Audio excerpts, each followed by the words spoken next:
છે. આઈ પોતાના માટે વપરાય છે, જેમ કે આઈ એમ કાશ્મીરા. શી નો અર્થ તે અથવા તેણીની થાય છે. શી છોકરીઓ માટે એકવચનમાં વપરાય છે. She is Radha. ઈ નો અર્થ તે થાય છે. ઈ એકવચનમાં છોકરાઓ માટે વપરાય છે, જેમ કે હી ઇઝ મનીષ. ચલો યુ એકવચન તેમજ બહુવચનમાં વપરાય છે, જેમ કે you are Rahul. You are Rahul and Ravi.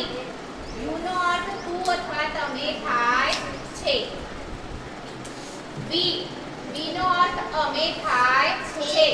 We are farmers. We are doctors. અમે ડોક્ટરો છીએ. he નો અર્થ તે થાય છે. he છોકરાઓ માટે વપરાય છે અને એકવચન વાળા વાક્યમાં he વપરાય છે. he is Rahul.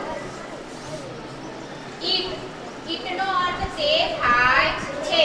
it નિર્જીવ વસ્તુ જેવી કે ટેબલ, ખુરશી, ચોપડી, માઇક, પર્સ એવી વસ્તુઓ માટે વપરાય છે, જેમ કે ફળ, ફૂલ, શાકભાજી એના માટે પણ ઈટ વપરાય છે.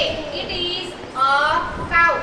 It is a doctor. It is a dog. It is a mike. It is a table. તેનો અર્થ તેઓ થાય છે.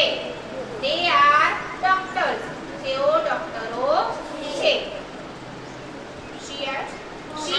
શી નો અર્થ તે થાય છે અથવા તેણીની પણ થાય